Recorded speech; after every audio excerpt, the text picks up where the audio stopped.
Introducción. Vivimos una auténtica revolución en el conocimiento humano. Desde que nuestra especie es capaz de elaborar un razonamiento complejo, nos hemos preguntado de dónde venimos, por qué nos comportamos como lo hacemos, cómo actúan nuestros cuerpos en la enfermedad y la salud, y por qué nos parecemos tanto unos a otros aunque, al mismo tiempo, somos muy distintos y poseemos una maravillosa individualidad. La filosofía y la psicología, la biología, la medicina y la antropología, e incluso la religión, han intentado ofrecer, con cierto éxito, respuestas a estas preguntas. Sin embargo, hasta hace muy poco carecíamos de una pieza fundamental de este rompecabezas, una pieza de gran significación en todos los aspectos de la existencia humana, el conocimiento de nuestro código genético. La genética es una ciencia joven. Han transcurrido algo más de 50 años desde que Crick y Watson descubrieran el secreto de la vida, la estructura de la molécula del ácido desoxirribonucleico, ADN. El primer borrador del genoma humano, incompleto, se publicó en 2001. No obstante, esta rama incipiente del conocimiento ya está empezando a cambiar nuestra manera de entender la vida sobre la Tierra al demostrar la realidad de la evolución y permitirnos rastrear nuestros orígenes hasta los primeros seres humanos que, desde África, poblaron el mundo. La genética también nos ha ofrecido nuevas herramientas forenses, además, nos explica cómo se forja un individuo a través de los mecanismos naturales y de la cultura. Por otra parte, estamos entrando en una nueva era de la medicina genética, que augura tratamientos diseñados a la medida del perfil genético de cada paciente, la regeneración de tejidos nuevos a partir de las células madre, los tratamientos de terapia genética para la corrección de las mutaciones peligrosas y el diseño de pruebas diagnósticas que permitan detectar y reducir los riesgos hereditarios para la salud.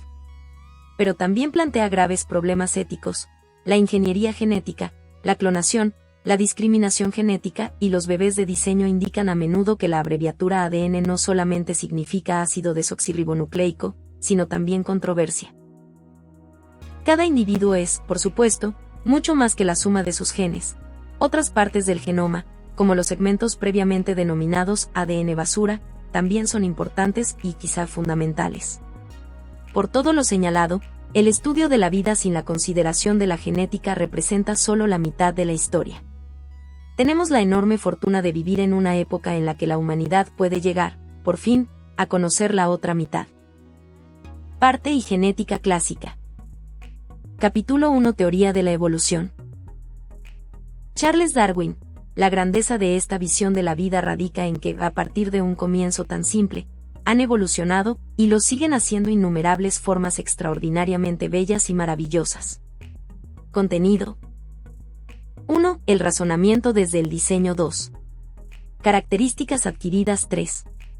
El origen de las especies. Cronología. El genetista Tadeusz Dobzhansky escribió: no hay nada en biología que tenga sentido si no es a la luz de la evolución.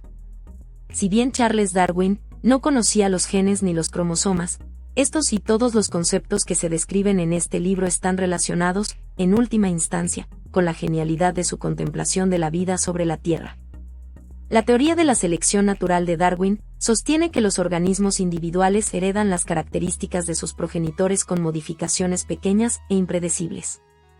Los cambios que favorecen la supervivencia y la reproducción se multiplican en una determinada población con el paso del tiempo, mientras que los cambios que inducen efectos negativos desaparecen de manera gradual. La evolución en función de la selección natural es de una sencillez tan hermosa que, una vez comprendida, convence de manera inmediata. Cuando el biólogo Thomas Henry Huxley escuchó por primera vez esta hipótesis, exclamó: «¡Qué tremendamente estúpido soy por no haber pensado antes en ello!». El escéptico al principio, se convirtió después en su defensor más enérgico, hasta el punto de recibir el apodo de el perro guardián de Darwin. Véase el recuadro de la página siguiente. 1. El razonamiento desde el diseño. A lo largo de varios siglos antes de Darwin, los filósofos de la naturaleza habían intentado explicar la extraordinaria variedad de la vida sobre la Tierra. Por supuesto, la solución tradicional se refería a lo sobrenatural. La vida era creada en toda su diversidad por un Dios, y los rasgos que permitían a un organismo concreto adaptarse a un nicho ecológico estaban en función del plan del gran creador. Aunque el origen del razonamiento desde el diseño se remonta a Cicerón, se le atribuye a William Paley, un pastor protestante inglés. quien en un tratado publicado en 1802, equiparó la complejidad de la vida con la de un reloj encontrado en un prado, cuya simple existencia presupone, a su vez, la existencia de un relojero. Esta teoría se convirtió rápidamente en un elemento de la ortodoxia científica, e incluso Darwin la compartió en los inicios de su trayectoria profesional. Sin embargo, para el filósofo David Hume, siglo XVIII, el razonamiento desde el diseño conduce, en última instancia, a la pregunta siguiente: ¿quién diseñó al diseñador? La ausencia de una explicación obvia desde el punto de vista natural es una pobre razón para no seguir investigando. Los implicados en esta controversia, desde Paley hasta los denominados creacionistas del diseño inteligente, argumentan en esencia: no lo sé, de manera que todo debe de proceder de Dios. Como forma de razonamiento, no es un buen sustituto de la ciencia.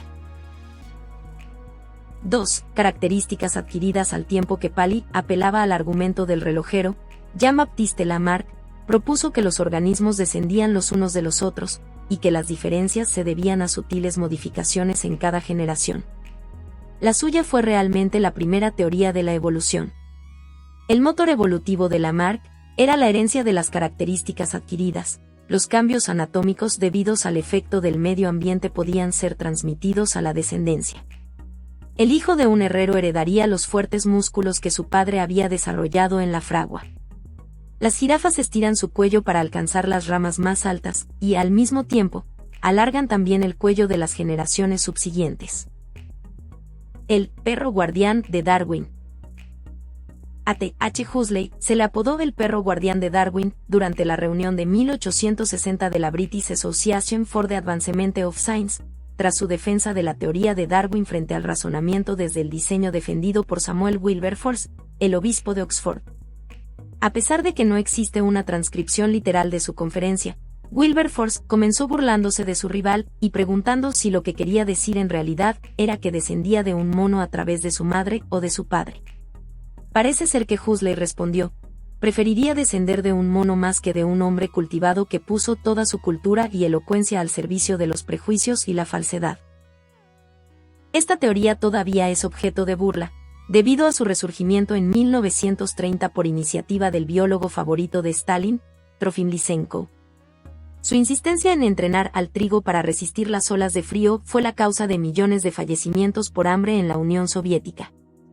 En ocasiones, las ideas de Lamarck se describen incluso como herejías. Aunque equivocado en lo relativo a los detalles de la evolución, señaló, con acierto, que las características biológicas eran hereditarias. Solo erró en lo relativo a los medios a través de los que se transmite la herencia. 3. El origen de las especies. Los medios reales a través de los cuales se transmite la herencia fueron esclarecidos por Darwin. A principios de 1830 se enroló en el HMS Beagle como naturalista, en un viaje que le permitió efectuar observaciones detalladas de la flora y la fauna, especialmente en las Islas Galápagos, situadas al oeste de la costa de Ecuador, en cada una de las cuales anidaban especies ligeramente diferentes de pinzones. Las similitudes y las diferencias entre estas especies hicieron que Darwin considerara que podrían estar relacionadas entre sí y que, con el paso del tiempo, se habían adaptado al entorno de cada isla. La valoración de Darwin fue muy similar a la de Lamarck. Lo que diferenció su hipótesis fue el mecanismo de la adaptación. El economista Robert Malthus, 1766 a 1834, había descrito previamente la manera con la que los grupos de población que aumentan de tamaño compiten por los recursos, y en sus estudios, Darwin aplicó este principio a la biología. Las variaciones aleatorias que ayudaban al organismo a competir por el alimento y la cópula facilitaban su supervivencia y se transmitían a su descendencia. Sin embargo, las variaciones con efectos negativos desaparecían con el paso del tiempo a medida que los individuos portadores sucumbían frente a los individuos mejor adaptados a su entorno.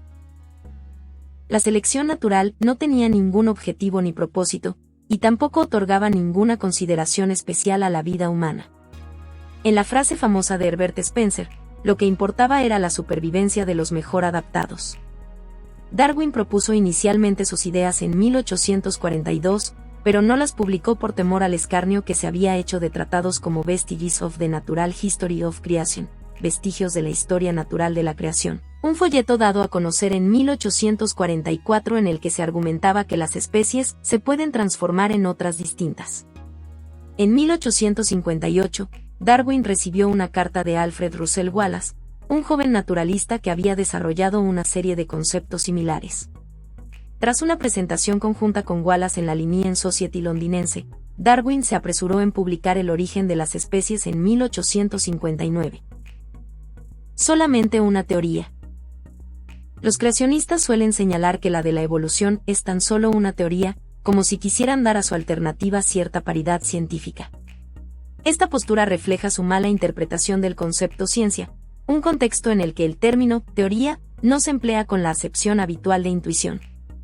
Más aún, una teoría es una hipótesis confirmada por todos los datos disponibles. La teoría de la evolución cumple sobradamente esta definición al apoyarse en la evidencia procedente de la genética, la paleontología, la anatomía, la botánica, la geología, la embriología y otras muchas ramas científicas. Si la teoría de la evolución fuera incorrecta, habría que volver a evaluar casi todo lo que sabemos acerca de la biología. Es algo parecido a la teoría de la gravedad. No es una idea que podamos tomar o dejar, sino la mejor explicación posible de un conjunto de hechos. Los naturalistas de despacho, incluyendo los antiguos tutores de Darwin, Adam Sedgwick y John Stevens Henslow, estaban escandalizados por la nueva teoría. Otro crítico de la teoría de Darwin fue Robert Fitzroy, que se consideró traicionado por un antiguo amigo que se había aprovechado de su amabilidad para exponer puntos de vista próximos al ateísmo.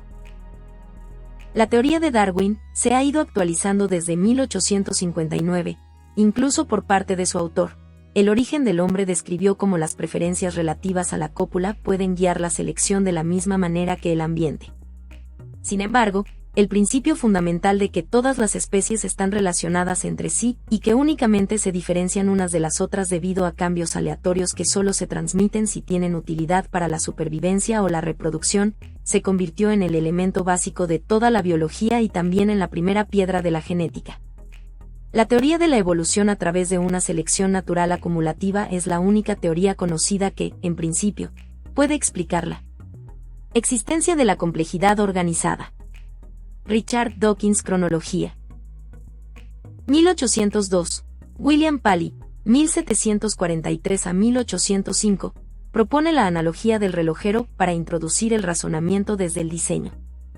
Jean-Baptiste Lamarck, 1744 a 1829, propone la teoría de la herencia de las características adquiridas. 1842. Charles Darwin, 1809 a 1882, ofrece un bosquejo de la evolución a través de la selección natural en una carta remitida a Charles Lyell. 1858. Presentación de la teoría de la selección natural en la Royal Society por parte de Darwin y de Alfred Russel Wallace, 1823 a 1913.